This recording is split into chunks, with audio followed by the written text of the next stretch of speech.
Thank you for watching this video on South African investors. Who they are, what they invest in, where they invest, and how you can meet or contact them. You're in good hands. My team has substantial multi-decade experience in working with South African investors. I've run an African stock exchange and investment bank focused on Africa, and my team runs AFSIC Investing in Africa, perhaps Africa's most important investment event.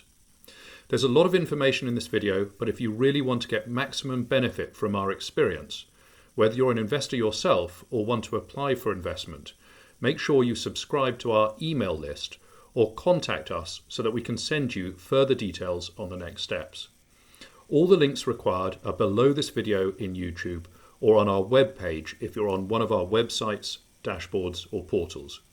Before we start, if you're looking to raise money from an investor in South Africa, I strongly recommend that you join our Africa business community today absolutely for free. Again, links are in the YouTube video description if you're watching on YouTube and on our webpage.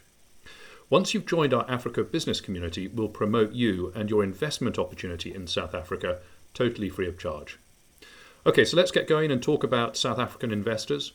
First, what type of investors are there that focus on South Africa? Well, actually, there's not a simple answer, as there are quite a number of ways in which you can segment South African investors. For instance, by the business sector in which they invest or where they're based. Clearly, a number of South African investors are based in South Africa, but a larger number of South African investors or investors who can invest in South Africa are actually based globally, perhaps in the US, Europe, Asia, or even elsewhere in Africa. And as mentioned before, we've built up a very extensive list of these investors, so don't forget to join our Africa business community today. However, we need to start looking at South African investors, so let's start by looking at investors who make investment decisions wholly on behalf of themselves or the company they work for. So that's against professional investors who are paid to invest on behalf of third parties. In other words, they're investors investing on behalf of other investors. People who invest for their own benefit are often called private investors. They could be successful businessmen or women based inside or outside South Africa who invest directly into companies, shares or funds in South Africa looking to make money specifically for themselves. The richest of these individuals may have set up their own investment operations, often called family offices. Or they could be companies looking to grow in South Africa. For instance, a large renewable energy company in France may look to buy or invest into South African renewable energy companies. The key here is that both the companies and individuals in this case are looking for investments solely for their own benefit. There are literally hundreds of thousands of these investors who may be interested in looking into investing into any type of business, project, concept or idea in South Africa. Most will be companies or individuals based outside South Africa. So what are the different characteristics between corporates and private investors? Well, in general, corporate investors make larger investments than private investors. However, corporate investors are likely to be highly restricted to investing only into companies in the exact same or similar type of business. Private individual investors will, with only a small number of exceptions, invest smaller amounts than professional or corporate investors, but because they're investing on their own behalf, they may have much greater flexibility in what they can invest into compared to professional investors who have their hands tied as to what they can invest into by mandate restrictions. Private individual investors who put money into very early stage projects in South Africa are known as angel or venture capital investors. And while there are a large number of these types of investors, the difficulty is often finding out who they are and what they're looking for.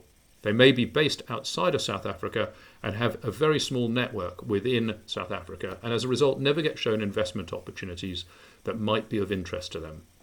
To facilitate the flow of information on business and investment opportunities to these types of investors, our team runs a digital Africa Business Opportunities dashboard, which is designed to bring all sorts of investment opportunities to the forefront of private investors' attention.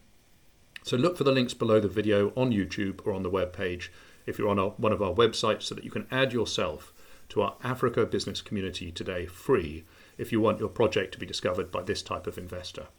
Okay, so we've talked about the type of investors, including private investors, family offices and companies who are looking to invest into South Africa on their own behalf. The other type of investor is a professional investor.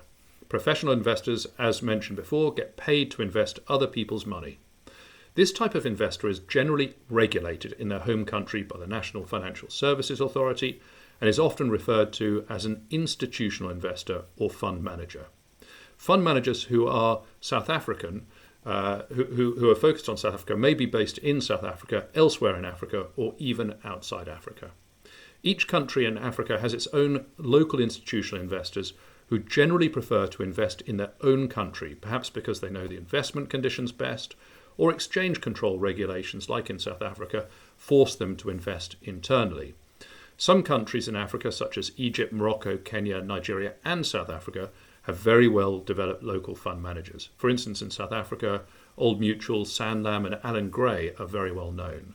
But there are also a large number of institutional investors based outside of South Africa, for instance in the US, UK, France, Germany, and Switzerland, who can range in size from very small to those managing billions of dollars of investment.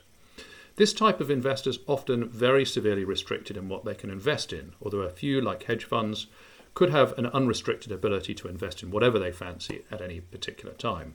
But in general, there's no point asking a fund manager who specializes in investing into agriculture companies to look at investing into a new and exciting mining company, as most likely, however much they might like the investment merits of the mining company, they may simply just not be allowed to invest in it as a result of prohibitions included in their constitution or investment mandate. As a result, you need to understand the investment mandates or parameters of these investors before you approach them. A common restriction for South African investors is based on sector, e.g. some may be restricted to the tech or financial services sector, others to investments that are impact focused. There are also further restrictions on the type of investments that a fund manager can make. Some are restricted to investing in shares listed on the Johannesburg Stock Exchange. They're known as public equity investors. Others are the opposite and can only invest in companies that are not listed on a stock exchange. Those are known as private equity investors. Others provide debt finance, and some specialize in trade finance. Knowing what each investor focuses on is important in learning which investor may be of greatest assistance to you in raising funding. As a reminder, we've developed one of the largest networks of investors globally focused on South Africa and the rest of Africa. If you subscribe to our mailers or become a member of our Africa business community today, we'll keep you updated on the various options that we offer for you to connect with these investors. Joining is free, so why not do it while you're watching this video? So we've discussed the difference between private and company investors investing on their own behalf and institutional investors who manage money for a fee from other investors. We've also talked about the fact that some investors focus on specific business sectors and others can only invest in certain types of investment instruments, for example, listed shares. Now it's time to discuss how to meet or connect with them. And that's another area where we can really assist you. We've got a number of digital platforms that are free for you to use, where you can upload your investment idea and it can then be reviewed by our large network of investors and parties interested in South Africa. As mentioned before, these are free to use. First, we suggest you follow links as to how to join our Africa business community free.